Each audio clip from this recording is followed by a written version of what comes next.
सबको जय बापू जी। प्यारी सास संगत जी को गुरु महाराज जी के प्रकाश उत्सव की बहुत बहुत बधाई। बापू जी का आशीर्वाद सदा बना रहे। हम गीता अध्याय पढ़ रहे हैं, थोड़ा सा उससे पहले संकीर्तन करते हैं। भजमन नारायण नारायण नारायण, श्रीमन नारायण नारायण नारायण, स्वामी नारायण नारायण नारायण, श्रीमन नारायण नारायण नारायण। जो नारायण नाम जपत है, जो नारायण नाम जपत है, मात पिता कुल तारायण। हरि हरि मात पिता कुल तारायण, श्रीमन नारायण नारायण नारायण, स्वामी नारायण नारायण नारायण। बोलो बांके बिहारी लाल की जय। तो हम पहले अध्याय का वर्णन कर रहे थे, जो कुरुक्षेत्र के युद्ध स्थल के बारे में है। ये सारा वृतांत संजय राजा धृतराष्ट्र से कह रहे हैं। पिछले श्लोकों में हमने श्रवण किया था कि सब युद्ध भूमि में सज्ज हैं युद्ध के लिए, और उसमें अब भीष्म पितामह दुर्योधन की मनोदशा को समझते हुए उसका भय दूर करने के लिए सिंहनाद में शंख बजाते हैं, जिसका अभिप्राय है कि अब युद्ध प्रारंभ होने वाला है। और उसके बाद अंतर्यामी भगवान पांचजन्य नामक शंख बजाते हैं और अर्जुन देवदत्त नामक शंख बजाते हैं, लेकिन वो ध्वनि अलौकिक और दिव्य होती है, जो पूरे सेना के वीरों में एक अजीब, एक बहुत ही उत्तम ऊर्जा से भर देती है और कायरों में डर पैदा करती है। अब आगे के श्लोक हम श्रवण करेंगे। ओम श्री परमात्मने नमः। श्रीमद् भगवत गीता अथ प्रथमोऽध्यायः। वसुदेव सुतं देवं कंस चाणूरमर्दनम्, देवकी परमानन्दं कृष्णं वन्दे जगद्गुरुम्, कृष्णं वन्दे जगद्गुरुम्। श्लोक क्रमांक 16। अनंत विजयं राजा कुन्तीपुत्रो युधिष्ठिरः, नकुलः सह देवश्च सुघोषमणिपुष्पकौ, काश्यश्च परमेश्वासः शिखण्डी च महारथः, दृष्टद्युम्नो विराटश्च सात्यकीश्चापराजितः, द्रुपदो द्रौपदेयाश्च सर्वशः पृथ्वीपते, सौभद्रश्च महाबाहुः शङ्खशाक्दमुः पृथक् पृथक्। ये हमने श्लोक 16, 17 और 18 अभी पढ़े, जिनका अर्थ है, जो संजय धृतराष्ट्र राजा से कह रहे हैं कि हे राजन, कुंती पुत्र राजा युधिष्ठिर ने अपना अनंत विजय नामक शंख बजाया, नुकुल और सहदेव ने सुघोष एवं मणिपुष्पक शंख बजाए, महाधनुधर काशीराज, परम योद्धा शिखंडी, धृष्टद्युम्न, विराट, अजय सत्यकी, द्रुपद, द्रौपदी के पुत्र तथा सुभद्रा के महाबाहु पुत्र अभिमन्यु आदि सभी ने अपने अपने शंख बजाए।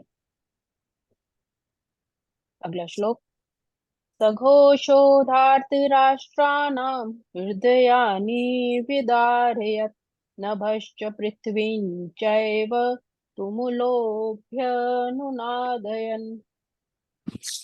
और इस प्रकार भीष्म तथा दुर्योधन के पक्ष के अन्य वीरों ने भी अपने अपने शंख बजाए, तो पांडवों के हृदय विदीर्ण नहीं हुए, उन्हें किसी प्रकार का भी भय नहीं हुआ। किंतु पांडव पक्ष के जब शंख से धृतराष्ट्र के पुत्रों के हृदय अवश्य ही विदीर्ण हो गए। इसका कारण स्वयं पांडव और भगवान कृष्ण में उनका विश्वास है। परमेश्वर की शरण ग्रहण करने वाले को किसी भी प्रकार का भय नहीं रह जाता, चाहे वो कितनी ही विपत्ति में क्यों ना हो।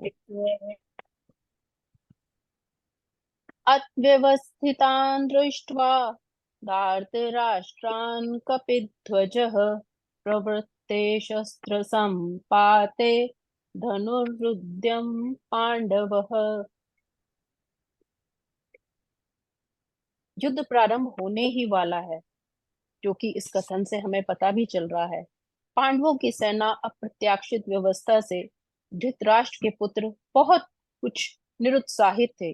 अब उनमें निराशा ही दिख रही थी, क्योंकि युद्ध भूमि में पांडवों का निर्देशन तो स्वयं भगवान के अनुसार हो रहा था, और अर्जुन की ध्वजा पर भी हनुमान का चिन्ह भी विजय का सूचक है, क्योंकि हनुमान जी ने राम तथा रावण के युद्ध में राम की सहायता की थी, जिससे राम विजयी हुए थे। इस समय अर्जुन की सहायता के लिए उसके रथ पर राम तथा हनुमान दोनों उपस्थित थे। भगवान कृष्ण साक्षात राम है, और जहाँ राम रहते हैं वहां नित्य सेवक हनुमान भी होते हैं। अर्जुन के लिए किसी भी शत्रु से भय का अब कोई कारण नहीं था। इससे भी अधिक इंद्रियों के स्वामी भगवान कृष्ण स्वयं उनको निर्देश देने के लिए उपस्थित थे, और इस प्रकार अर्जुन को युद्ध के मामले में सारा परामर्श प्रभु से प्राप्त हो रहा था। निश्चय ही विजय के स्पष्ट लक्षण पांडवों की ओर थे। ऋषिकेशं तदा वाक्यं मिदमाह महीपते। अर्जुन उवाच सेनयोरुभयोर्मध्ये रथं स्थाप्य मेचयुत्। अर्जुन ने कहा, हे अच्युत। अच्युत कहा है भगवान कृष्ण के लिए, जो कभी भी किसी भी अवस्था में विचलित नहीं होते। कृपया करके मेरा रथ दोनों सेनाओं के बीच में ले चले, जिससे मैं यहाँ उपस्थित युद्ध की अभिलाषा रखने वालों को और शस्त्रों की इस महान परीक्षा में जिनसे मुझे संघर्ष करना करना है उन्हें देख सकूं। यद्यपि युद्ध भूमि में शांति प्रयासों का कोई भी प्रश्न नहीं था, फिर भी वह उन्हें फिर से देखना चाहता था कि ऐसे कौन कौन से योद्धा हैं जो वे इस अवांछित युद्ध पर भी किस हद तक तुले हुए हैं और मुझसे युद्ध करना चाह रहे हैं। इस अध्याय का यह उपदेश है कि जब हम विषादग्रस्त हो जाते हैं, निराशा से घिर जाते हैं, बिल्कुल हतोत्साहित हो जाते हैं, तब भगवान से योग स्थापित करके, भगवान से जुड़ के, उनके चरणों में जाके उनसे विनती करके हमारे जीवन का उत्थान हो सकता है। अर्जुन ने जब अपने समक्ष ये विशाल सेना देखी, तब उसके मनो की दशा क्या हुई, भगवान ने उसे किस प्रकार मनोवैज्ञानिक ढंग से समझाया, इस विषय में हम अध्याय के अगले भाग में जानेंगे। अब आगे जो हमारा शुरू होगा, इसी के कारण इस अध्याय को अर्जुन विषाद योग भी कहा गया है। आगे के श्लोकों का श्रवण हम कल करेंगे। ओम श्री परमात्मने नमः। ओम श्री कृष्णार्पणमस्तु। एक छोटा सा भजन। जिन्ना दे सिर उत्ते हथ गुरां दा, जिन्ना दे सिर उत्ते हथ गुरां दा, ਉਹਨਾਂ ਨੂੰ ਕਾਹਦਾ ਡਰ ਵੇ ਲੋਕੋ, ਉਹਨਾਂ ਨੂੰ ਕਾਹਦਾ ਡਰ ਵੇ ਲੋਕੋ, ਜਿਨ੍ਹਾਂ ਨੇ ਡੋਰਾਂ ਸਤਿਗੁਰ ਤੇ ਸੁੱਟੀਆਂ, ਉਹਨਾਂ ਨੂੰ ਕਾਹਦਾ ਡਰ ਵੇ ਲੋਕੋ। ਗੁਰਾਂ ਦੇ ਦੁਆਰੇ ਆਕੇ ਮੰਗਨੋ न ਸੰਗੀਏ, ਸਤਿਗੁਰੂ ਪਿਆਰੇ ਤੋਂ ਉਹਨਾਂ ਨੂੰ ਹੀ ਮੰਗੀਏ।